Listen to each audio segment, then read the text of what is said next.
Hello friends, welcome back to Rudra classes. दोस्तों, आज हम उनकी बात करेंगे जिन्होंने नेचर को पोएट्री बना दिया, जिनकी वजह से लाइन्स आज भी दिल को छू जाती हैं, जिसे हम कहते हैं पोएट्री के पितामह। Yes, we are talking about none other than William Wordsworth. इस वीडियो में हम लाए हैं उनके बारे में 100 मोस्ट इंपॉर्टेंट फैक्ट्स, वो भी सिर्फ 60 मिनट्स में, रैपिड फायर।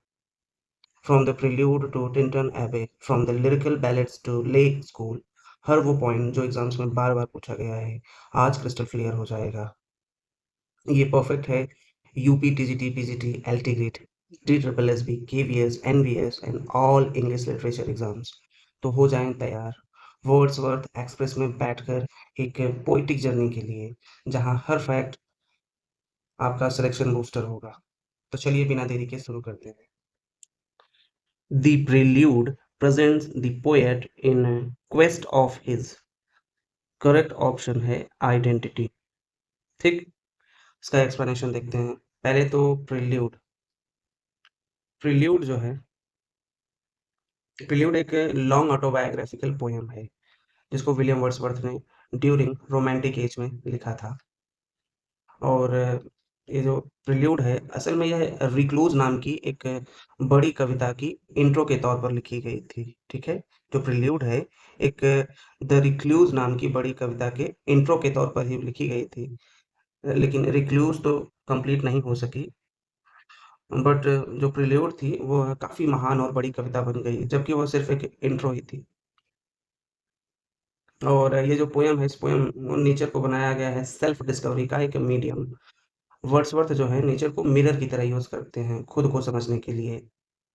लिटरेरी फीचर्स की बात करें तो blank verse, unrhymed iambic pentameter का यूज़ हुआ है। और नेचर जो है स्पिरिचुअल गाइड है, फिलॉसफी इंट्रोस्पेक्शंस है, romantic imagination plus emotional depth है इसमें। और इस पोएम में फोकस जो है एक्सटर्नल इवेंट्स पर नहीं, एक इंटरनल जर्नी पर है। ठीक, जैसे ये बॉयहुड और फ्रेंड सॉलिट्यूड सब कुछ है, पर एंड गोल क्या है? Who I am. ठीक, प्रिल्यूड जो है रोमांटिक एज की एक सोल सर्चिंग स्टाइल है। ठीक, वर्ड्सवर्थ जो है nature poet plus self reflective visionary है। Quest for identity central theme of the poem, not about friend solitude, they are just a part not the purpose. ठीक, next question को देखते हैं। Wordsworth was regarded as a pantheist, the term means, correct option है a person who believes that God exists in and is the same as all things, animals and people within the universe। ठीक, Wordsworth को पैनेथीस्ट कहा जाता है क्योंकि उन्होंने nature को सिर्फ सुंदरता नहीं, डिवाइन प्रेजेंस माना है। ठीक, वर्ड्सवर्थ को पैनेथीस्ट कहा जाता है। ऐसा क्यों कहा जाता है? क्योंकि उन्होंने नेचर को सिर्फ सुंदरता से ही नहीं, एक डिवाइन प्रेजेंस माना है। उनके लिए पेड़, झील, पहाड़ जो है सब में ईश्वर का अंश है। यानी God is not separate from the world but present with in everything. ठीक है। हम्म,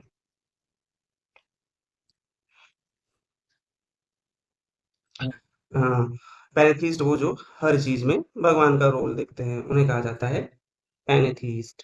ठीक, पैनेथीज्म जो था वो रोमांटिक पोएट्स का एक कॉमन बिलीफ था, स्पेशली वर्ड्सवर्थ का। और नेचर जो है डिवाइन प्लस मोरल टीचर होती थी इनकी पोइट्री में। Next, which edition of lyrical ballads was the first one to have the preface by Wordsworth? Correct option है 1800। ठीक, तो प्रीफेस टू लिरिकल बैलेट्स जो है पहली बार 1800 एडिशन में विलियम वर्ड्सवर्थ ने लिखा था। यह प्रीफेस बाद में 1802 में रिवाइज भी हुआ, लेकिन ओरिजिनल प्रीफेस जो था वो पहली बार 1800 में ही आया था। इस प्रीफेस में वर्ड्सवर्थ ने पोएट्री की एक नई फिलॉसफी दी। वह फिलॉसफी क्या थी? Poetry is the spontaneous overflow of a powerful feelings. ठीक है, तो फर्स्ट एडिशन कब आया था? 1798 में। किसके किसके कोलैबोरेशन में? यह वर्ड्सवर्थ और कोलरिज, दो लोगों का कोलैबोरेशन था। फर्स्ट प्रीफेस कब आया था? 1800 में, जो और इसमें सिर्फ वर्ड्सवर्थ ही थे जो प्रीफेस था। 1802 जो था preface revised with more philosophy like poet versus common man. ठीक। Next, the experience in the prelude begins in a sensation and ends in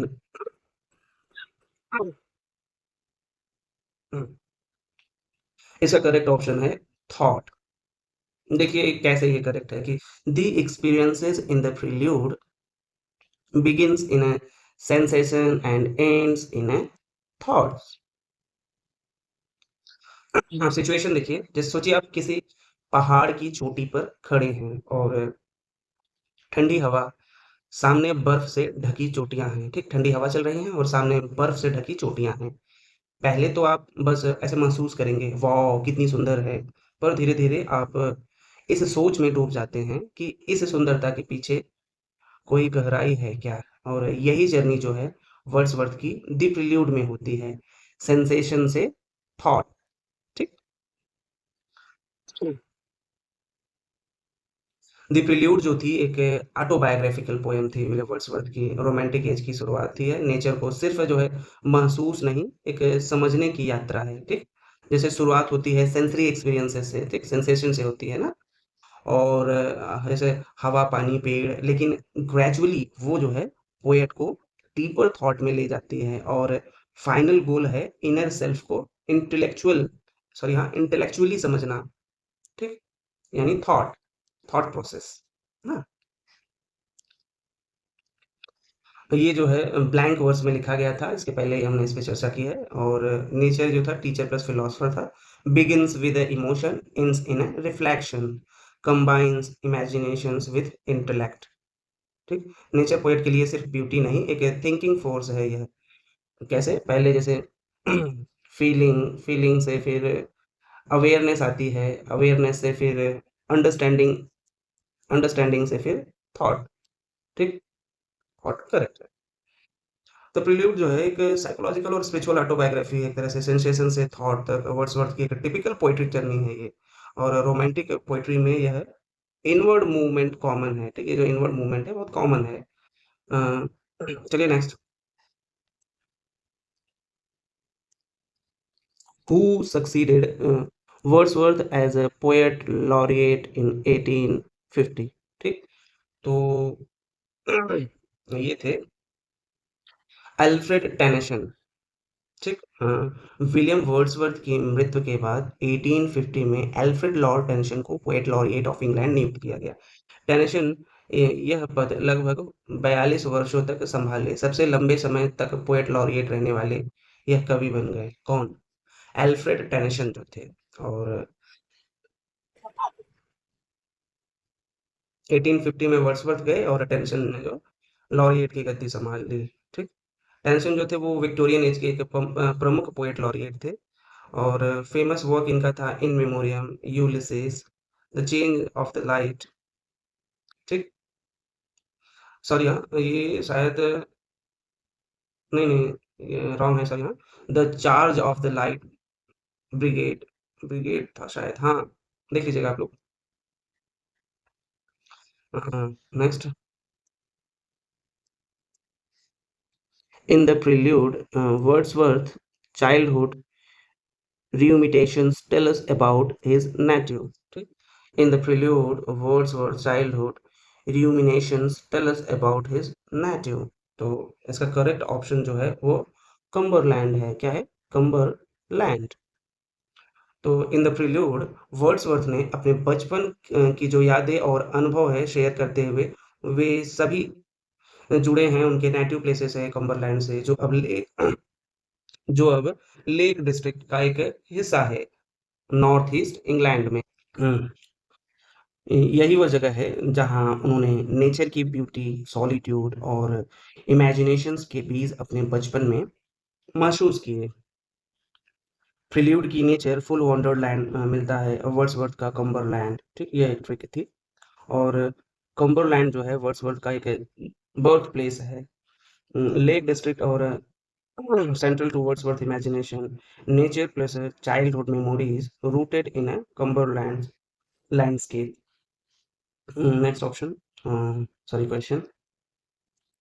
The Lake District in England is associated with, ठीक, तो ये जो था William Wordsworth ही था, ये तो आपको पता ही होगा। लेक डिस्ट्रिक्ट की जहाँ बात आ जाए, और ऑप्शन भी कुछ ऐसा ही है, नहीं तो लेक डिस्ट्रिक्ट में और भी पोएट इंक्लूडेड है।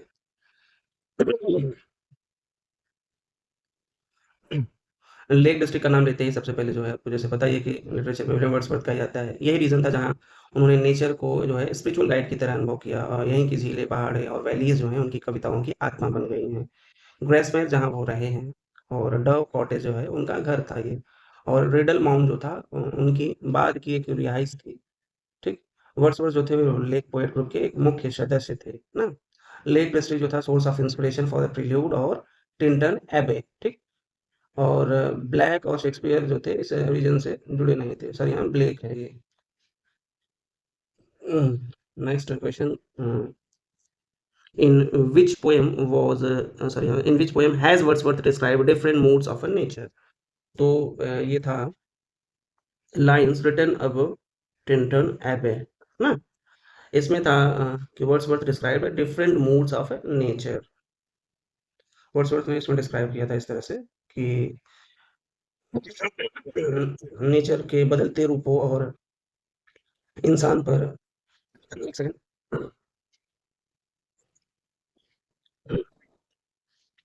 उसके अलग-अलग प्रभावों में बेहद जो है गहराई से एक्सप्लोर किया गया था। नेचर कभी उसे कंफर्ट देती है, तो कभी इंस्पायर करती है, तो कभी जो है एक स्पिरिचुअल पीस देती है। इस पोएम में यह दिखाई देता है कि कैसे जो है बचपन में नेचर की एक एडवेंचर थी, और युवावस्था में एक इमोशनल कंपेनियन थी, अब एडल्टहुड में एक स्पिरिचुअल टीचर बन गई है। टेंशन अवे जो थी nature's changing moods over time थी ना। Poem shows a personal evolutions through nature. Daffodils जो थी जैसे जॉयफुल मेमोरी ऑफ नेचर है, ठीक। डैफोडिल्स जो इसमें दिया गया है यह है joyful memory of a nature थी, और द एक्सकर्शन जो है वो एक फिलोसॉफिकल डायलॉग पोएम है, not focused on a nature moods directly. और एन इवनिंग वॉक, एन अगर एन इवनिंग वॉक का जिक्र करें तो यह एक अर्ली पोएम थी, but less mature in a theme than Tintern Abbey, ठीक।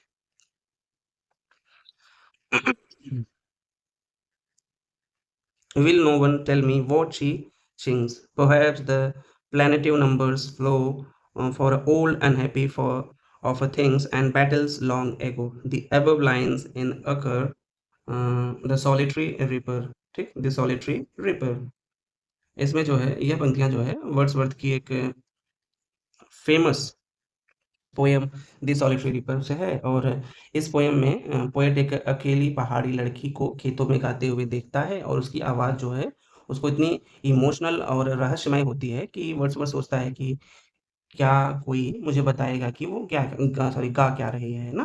Perhaps the planetary numbers flow for old unhappy for of things and battle long ago.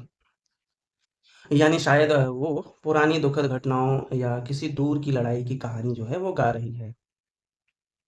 The solitary reaper जो है one of the best example of romantic imagination, nature plus human emotion, ठीक है। Theme इसकी जो है mystery of human emotion and expressed through song. Other option जैसे like Michael और three year she grew and evening walk जो था, ये don't contain this lyrical moment, ठीक है।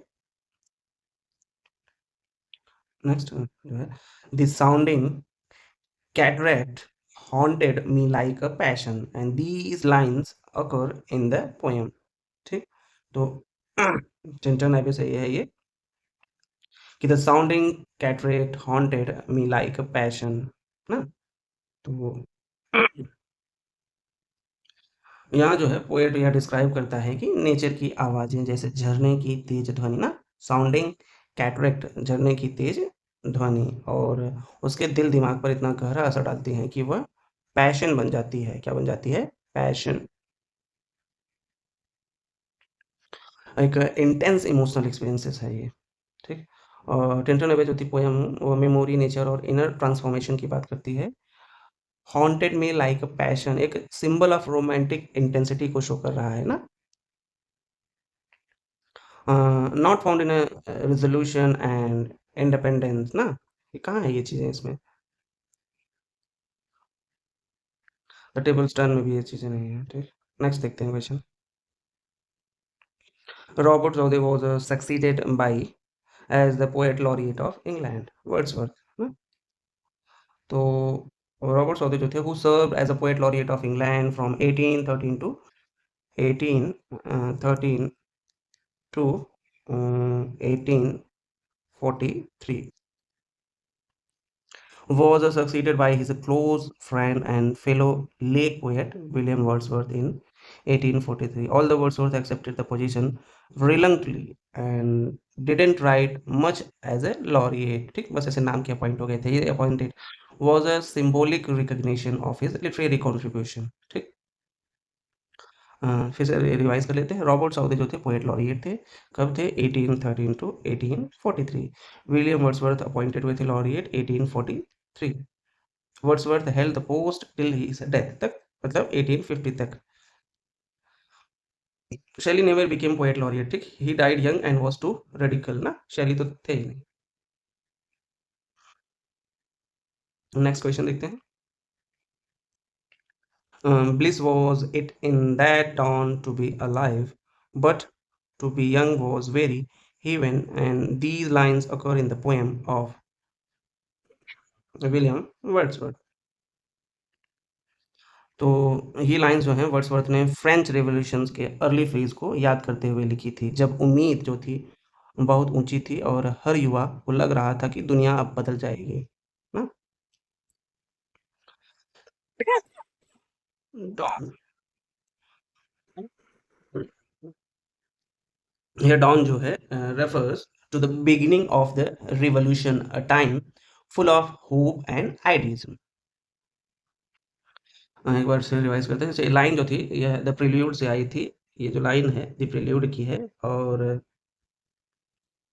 बुक 10 से आई है ना। ये express Wordsworth excitement for the French revolution ना, reflect romantic idealism and youthful hope. और ये लिखी नहीं गई थी मिल्टन के द्वारा या शेक्सपियर या क्रिस्टोफर मार्लो। नेक्स्ट क्वेश्चन पे आते हैं। Which poem was called the poem to Coleridge by Wordsworth? तो ये द प्रिल्यूड ही है ना। विलियम वर्ड्सवर्थ जो थे originally referred to the prelude as the poem to Coleridge, एक तरह से ओरिजिनल टाइटल यही था द प्रिल्यूड का, द पोएम टू कॉलरेज ना।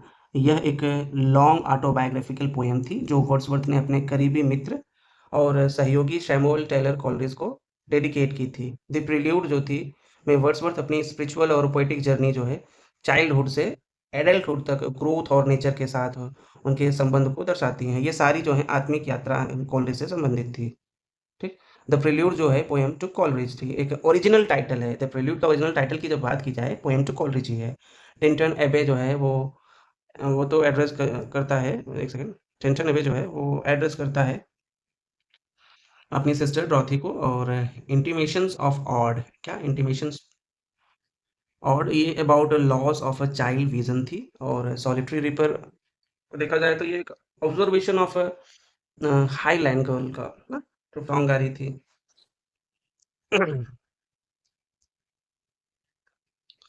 14, about which friend does Wordsworth make a reference in a book 4 of the Prelude?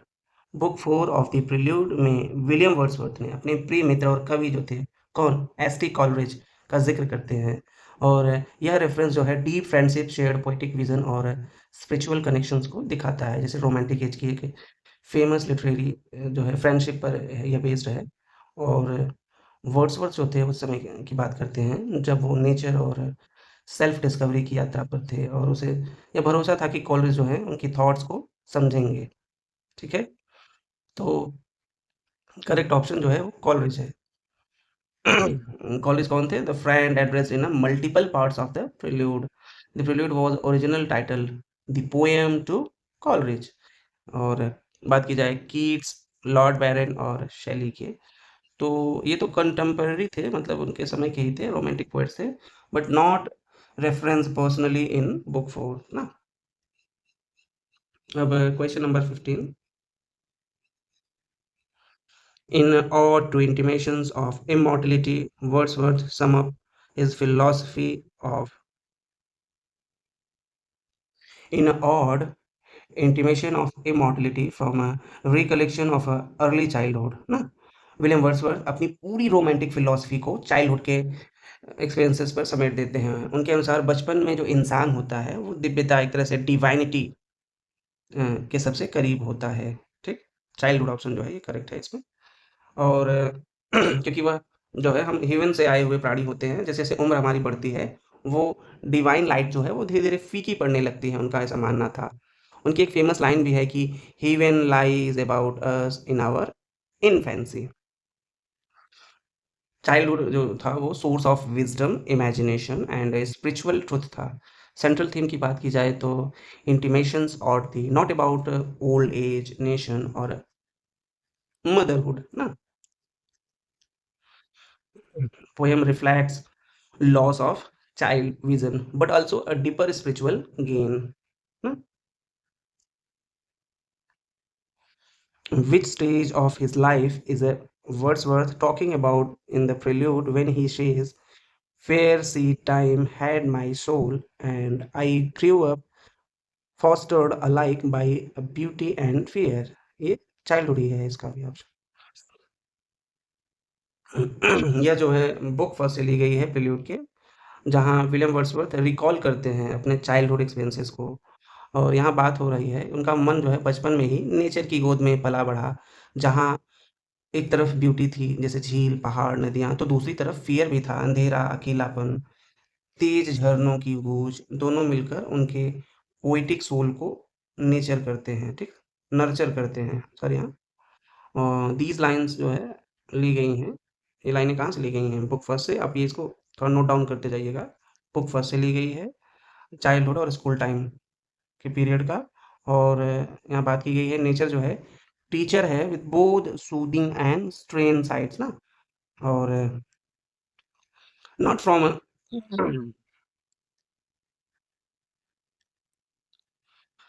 ठीक। What is being described by Wordsworth in the following lines from his poem The Throne? तो an infant's grave है ये। I have measured it from side to side and these 3 feet long and 2 feet wide ना।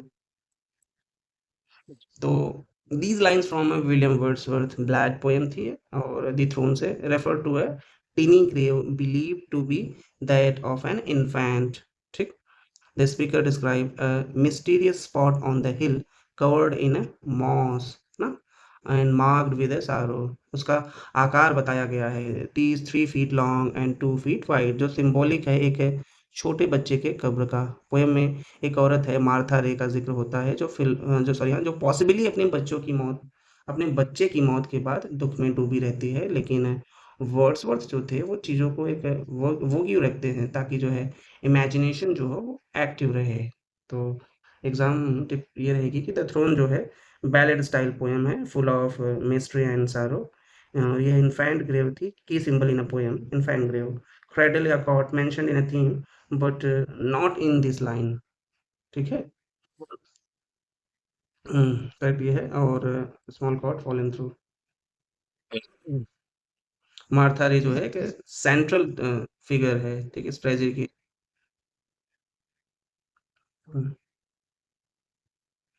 Who among the following is mourned in Walt Whitman's "O Captain, My Captain"? ठीक, Walt Whitman's "O captain my captain".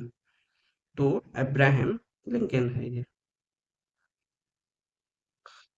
ये जो है Abraham Lincoln की death में 16th जो president थे United states के, उन पे बेस्ड थी। यहाँ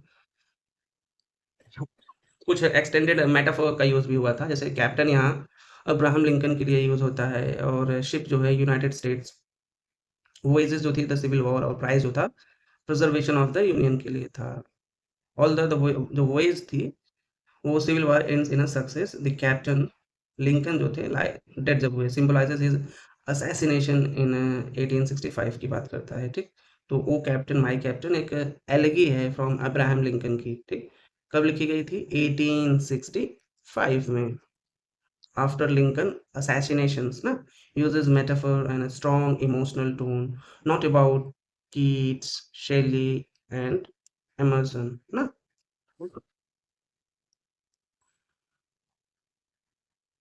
Who among the following is an English romantic poet? तो इंग्लिश रोमांटिक पोएट जो थे अपने विलियम वर्ड्सवर्थ ही हैं और William Wordsworth was a central figure of the English Romantic movement in poetry late 18th to early 19th century. Romantic poets focused on nature as a spiritual guide, emotion and imaginations over logic, common life and rural simplicity. ठीक? Childhood memory and inner journey. Wordsworth's major works include The Prelude, Tintin Ode on Intimation of Immortality. ना Shakespeare's Elizabethan dramatist थे। जो ये Shakespeare थे वो Elizabethan dramatist थे। Milton साहब जो थे वो 17th सेंचुरी के एक प्यूरिटन पोएट थे। जैसे इनकी एक बड़ी क्रिएशन थी पैराडाइज लॉस्ट। और पीजी वुडहाउस जो थे वो एक 20th सेंचुरी के एक कॉमिक नोवेलिस्ट थे ना। एक जीवी स्टोरीज इनकी थी। नेक्स्ट।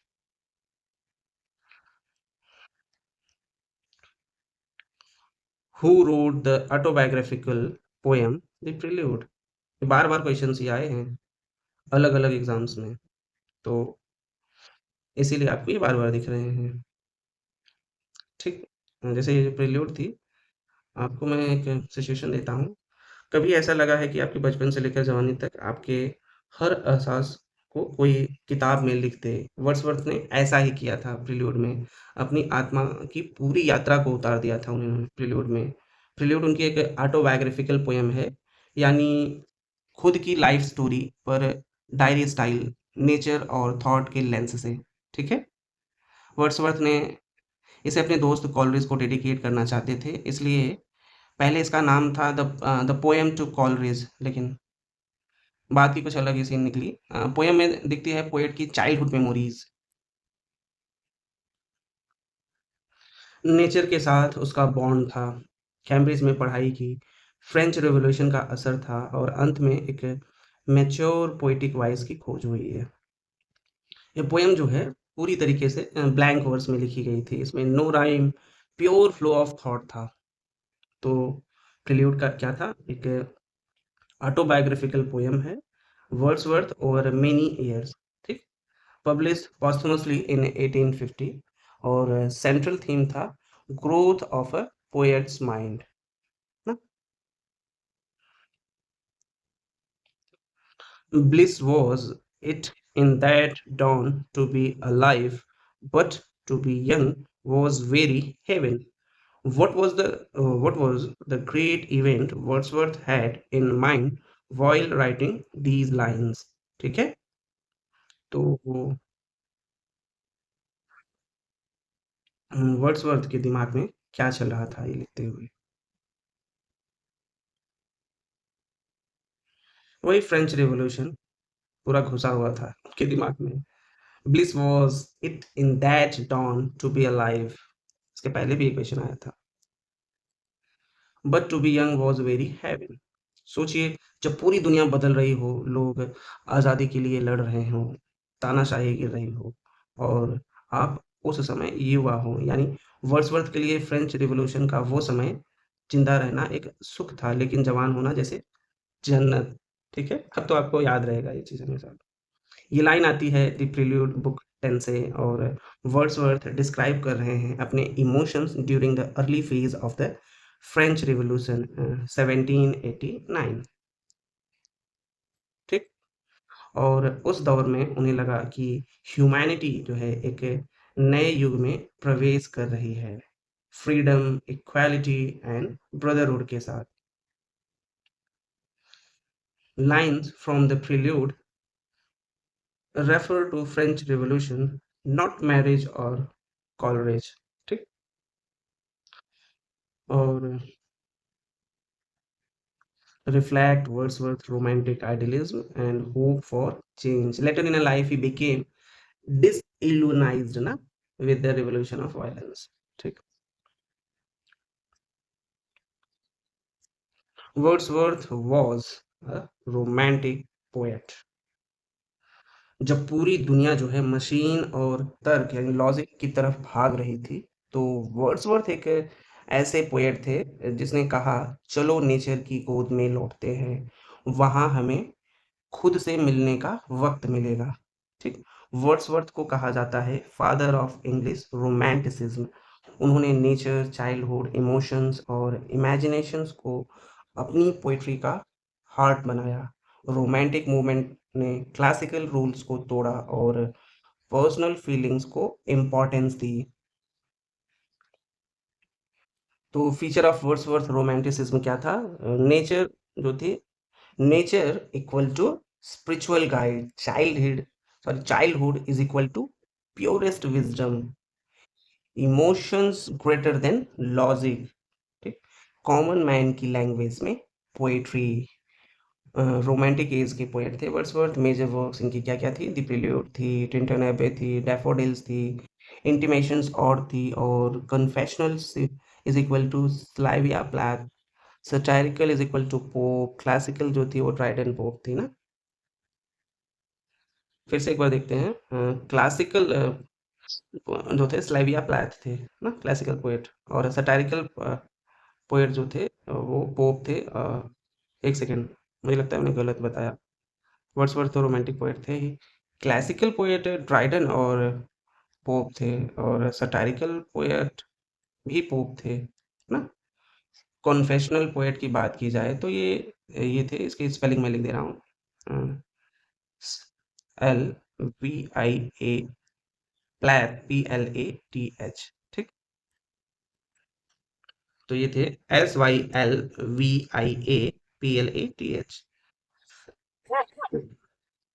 स्लेविया प्लैथ। ठीक है। ये कॉन्फेशनल पोएट थे। Satirical poet Dryden, sorry Dryden नहीं, सटायरिकल पोएट पोप थे। क्लासिकल में ड्राइडन और पोप दोनों थे। ठीक है, चलिए नेक्स्ट पे जाते हैं। थोड़ा अगर डाउट हो तो आप गूगल कर लीजिएगा। The prelude is the work of William Wordsworth. फिर से TGT 2004 जो पेपर कैंसिल हो गया था।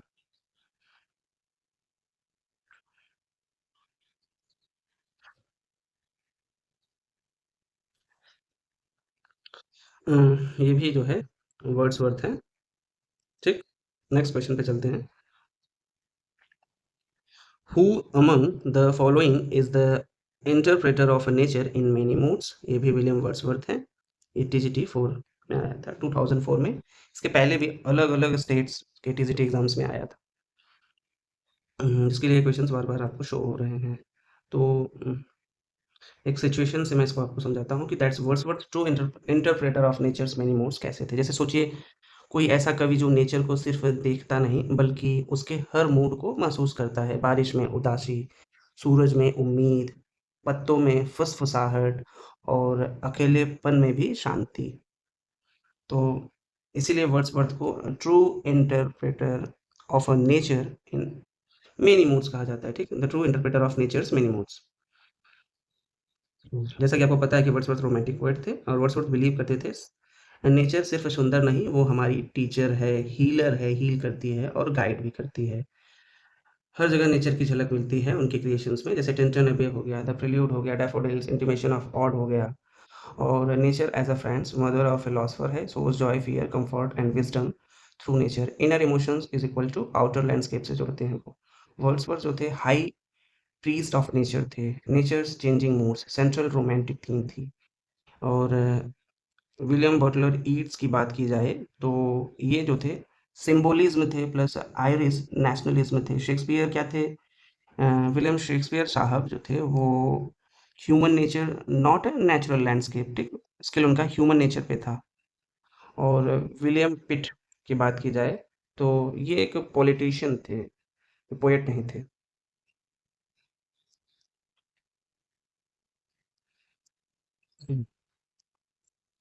The Prelude by William Wordsworth consists of 12 books, ठीक है? उम, क्या आप जानते हैं कि वर्ड्सवर्थ ने अपनी पूरी लाइफ को एक लॉन्ग पोएम में बाँट दिया था? ना 1 चैप्टर, ना 2, पूरे 12 बुक्स में। हर बुक एक नए इनर जर्नी की तरह है, चाइल्डहुड से लेकर पोएटिक मैच्योरिटी तक। मैं इसको ऐसे स्टोरी फॉर्म में इसलिए एक्सप्लेन कर रहा हूँ कि ये इस तरह से कंटेंट को एक्सप्लेन करने से चीज़ें याद रहती हैं। नहीं तो इस चीज़ को ऐसे भी आप कह सकते हो कि वर्ड्सवर्थ ने ये 12 बुक्स लिखी थी, जो कि पूरी तरीके से उनकी लाइफ पर बेस्ड थी, ऑटोबायोग्राफिकल थी। लेकिन ये चीज़ें उतनी स्टक नहीं करेंगी माइंड में। चलिए आगे बढ़ते हैं। तो प्रिल्यूड क्या थी? एक लॉन्ग ऑटोबायोग्राफिकल पोएम थी विलियम वर्ड्सवर्थ की और ओरिजिनली प्लान थी as a preface to larger work ना। द रिक्लूज़ जैसे कि हमने बताया था, ये एक द रिक्लूज़ का इंट्रो था। Written in a blank verse and divided into 12 books in the 1850 published version after Wordsworth death. ठीक? की हाइलाइट्स क्या थी ये 12 बुक्स की? जैसे बुक फर्स्ट की बात की जाए, तो इसमें चाइल्डहुड और स्कूल टाइम की बात की गई थी। बुक थर्ड में कैम्ब्रिज और एकेडमिक्स और बुक 7 में लाइफ इन लंदन, बुक 10 में फ्रेंच रिवॉल्यूशंस, बुक 12 में इमेजिनेशन और पोएटिक ग्रोथ था, ठीक? और फाइनल वर्ज़न की बात की जाए तो 1850 में आया था 12 बुक्स और अर्लियर 1805 जो थे वर्ज़न हैड 13 बुक्स, ठीक? 1800 तो डोंट कन्फ्यूज़ विद 10, 14 और 16 ना? आप थोड़ा गूगल कर लीजिएगा अपने कॉन्सेप्ट में अगर थोड़ी भी डाउट्स हो। नहीं तो कहेंगे कि सर ने ऐसा कुछ बताया था। ऑटोबायोग्राफी की थी, नेचर थी, फिलॉसफी थी इसमें, ये सब कोर एलिमेंट्स थे। बार-बार तो ये चीज़ें आ रही हैं आपको, अब तक याद हो गई होंगी। A sense sublime of something far more deeply interfused. These words occur in Tintin Abbey. ठीक? तो क्या था? A sense sublime of a something far more deeply interfused. ठीक?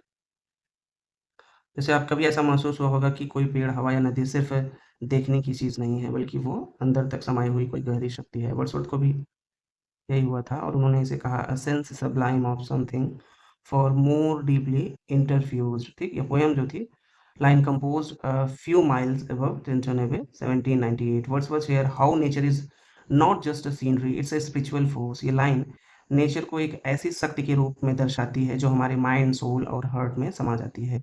की रोमांटिक थीम्स क्या थी? नेचर एज अ डिवाइन इंटरफ्यूज्ड, जब nature और ह्यूमन सोल एक दूसरे में घुल जाएं। सब लाइन क्या था? extreme spiritual beauty and awe. ठीक? Line from Tintin Abbey describes Wordsworth's patheistic vision, ठीक? Not from Ode on Immortality, also by Wordsworth, but a different tone. Ulysses by Tennyson. Ulysses by Tennyson, selling to Byzantium by Yeats.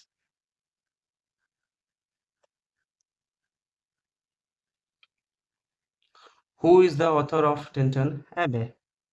तो ये William Wordsworth हैं। कभी-कभी जो है किसी पुराने शांत जगह पर वो दोबारा गए हों, जहाँ सब कुछ बदला हुआ लगता है, पर आपके अंदर कुछ और गहरा बदल चुका होता है और यही अनुभव जो है वर्ड्सवर्थ ने पोएट्री में उतारा है टिंटन एबे में, ठीक? फुल टाइटल की बात की जाए तो lines composed a few miles above Tintern Abbey ये थी और written in 1798 included in lyrical ballads addressed to his sister Dorothy Wordsworth. Poem blend of nature memory plus philosophy और की थीम्स क्या थी? Nature as a spiritual healer, power of memory, childhood innocence as adult inflections, deep inner connections with natural world. Tintern Abbey by William Wordsworth. Matthew Arnold जो थे वो डवरविच इनकी थी और जॉन कीट्स की फेमस अगर क्रिएशन की बात की जाए वर्क्स की तो ऑड टू अ नाइटिंगेल थी। कॉलरिज की the rime of ancient mariner, ठीक? Next, which of the following is a poem by Wordsworth? तो डैफोडिल्स थी ये। हाँ, कभी अकेले होते हुए एक पुरानी याद आपको मुस्कुरा देती है, ठीक? एक मुस्कुराहट आ जाती है आपको कुछ पुरानी याद को याद करते हुए। बस वैसा ही अनुभव वर्ड्सवर्थ को हुआ था, जब उन्होंने पीले फूलों का जो झुंड था देखा और लिखा I wandered lonely as a cloud. ठीक, ये डैफोडिल्स की लाइन है। डैफोडिल्स ये थी one of the most famous जो है nature poem in English, written in 1804 and published in 1807, inspired by a real walk with his sister Dorothy Wordsworth near a Lake District. Shows how nature beauty lives on in a memory. और daffodils जो थी वो symbols of a joy harmony with nature reflects romantic traits emotion imagination and solitudes ends with a poet recalling the scene in a inward eye। ठीक, memory थी एक। और on first looking into Chapman's Homer जो थी वो John Keats की थी। और द फॉर शेकन मरमैन जो थी वो ये मैथ्यू आर्नोल्ड की थी। और the last ride together Robert browning की थी। ठीक। Next question. In which poem do the following lines occur? They flash upon that inward eye, which is the bliss of solitude. ठीक, daffodils। They flash upon that inward eye। ठीक, विच is the bliss of solitude. तो क्या आपने कभी ऐसा कोई दृश्य देखा हो जो सीधा दिल में उतर गया हो और सालों बाद अकेलेपन में वो तस्वीर जो है अचानक मन की स्क्रीन पर चमक उठे? बस उसी को वर्ड्सवर्थ ने कहा है, they flash upon that inward eye which is the bliss of solitude. ठीक। Daffodils written in 1804, published in 1807, inspired by walk with Dorothy Wordsworth near a lake. ये लाइन बताती है कि नेचर की ब्यूटी जो है सिर्फ आंखों से नहीं बल्कि मन की आंख इनवर्ड आई में भी हमेशा जीवित रहती है। तो ए nature source of peace in a solitude होता है, romantic idea of memory plus imagination shows a deep emotional bond with nature. और अदर ऑप्शंस को देखें तो द एजुकेशन ऑफ नेचर जो था वो एक अल्टरनेट टाइटल है फॉर 3 years शी ग्रू। ये आल्सो वर्ड्सवर्थ का ही बाय वर्ड्सवर्थ ही है। The world is too much with us sonnet on a materialism. ठीक। और टिंटन अवे जो है about memory of spiritual growth but a different lines ना, सारे वर्ड्सवर्थ के ही वर्क हैं। जैसे the education of a nature, इसका ये बदला हुआ टाइटल है। ठीक। वैसे तो ये अल्टरनेट टाइटल है 3 years शी ग्रू का ना। नेक्स्ट।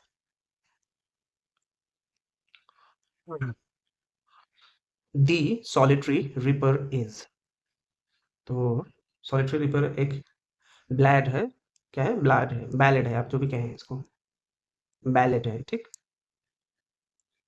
ना। कभी दूर किसी खेत में कोई लड़की जैसे अकेले गाना गा रही है और आप उसकी भाषा ना समझे लेकिन उसकी आवाज़ जो है सीधा आपके दिल में उतर जाए, तो यही दृश्य वर्ड्सवर्थ ने देखा और लिखा the solitary reaper, written in 1805, publish in 1807, inspired by Wordsworth tour of the Scottish highlands. एक पहाड़ी लड़की जो है अकेले खेत में गा रही थी और उसके गाने की एक दुख भरी धुन ने पोएट के अंदर तक पोएट को छू लिया। तो लिटरेरी फॉर्म क्या है? It's a ballad and narrative poem. और म्यूजिकल क्वालिटी इसकी है, tales a story through a stanza and rhythm. Odd देखा जाए तो ये एलिवेटेड फॉर्म है प्रेज का, इंटीमेशन ऑड में ये चीज़ें थी। और लिरिक है जो है शॉर्ट पर्सनल और इमोशनल पोएम थी होती है। और पास्टोरल जो होती है रूरल लाइफ डिपिक्शन होती है but without a ballad structure. ठीक है। पास्टोरल में क्या होता है, रूरल लाइफ का डिपिक्शन रहता है। हाँ। Next. Lyrical ballads was written by Coleridge and William Wordsworth. ठीक। तो दो दोस्त जो थे उन्होंने मिलकर इंग्लिश पोइट्री की एक परिभाषा ही बदल दी, जहाँ फैंसी लैंग्वेज नहीं, रियल इमोशन और नेचर की सिंप्लिसिटी को जगह मिली है। यही था लिरिकल बैलेड्स और रोमांटिक मूवमेंट की एक तरह से शुरुआत थी। तो ये पब्लिश 1798 में विलियम वर्ड्सवर्थ और Samuel Taylor Coleridge, ST Coleridge. उद्देश्य क्या था? कॉमन मैन की लैंग्वेज में पोइट्री लिखना। ठीक। बड़े बड़े वर्ड्स और डिफिकल्ट वर्ड्स का यूज ना करते हुए। वर्ड्सवर्थ ने लिखा टेंशन द टेबल्स टर्न और एक्सपो एक्सपो ट्यूलेशंस एंड रिप्लाई, ये भी एक इनकी क्रिएशन थी। एक्सपो ट्यूलेशंस एंड रिप्लाई, कॉलेज ने लिखा था the rime of ancient mariner. ठीक है। याद रखिएगा एग्जाम्स में इस तरह के क्वेश्चन आते हैं। Beginning of romantic focus on nature, emotion, simplicity, imagination, preface to 1800 edition, ठीक? वर्ड्सवर्थ पोएटिक मैनिफेस्टो है एक तरह से ये, ठीक? प्रीफेस टू 1800 एडिशंस क्या है? वर्ड्सवर्थ की एक पोएटिक मैनिफेस्टो है। अदर ऑप्शन अगर क्लैरिफाई करें तो जैसे एर्नोल्ड एक विक्टोरियन एज पोएट थे। एर्नोल्ड कौन थे? एक विक्टोरियन एज के पोएट थे। कीट्स जो थे वो लेटर रोमांटिक थे, not a part of lyrical ballads. और ब्लेक जो थे वो romantic visionary but worked separately, ठीक? तो फ्रेंड्स, आज बस यहीं तक। अगर आपको यह वीडियो हेल्पफुल लगा हो तो लाइक ज़रूर करें और शेयर करें अपने उन दोस्तों के साथ जो सिलेक्शंस के लिए तैयारी में लगे हुए हैं। चैनल को सब्सक्राइब करना मत भूलिए ऐसे ही कंटेंट के लिए।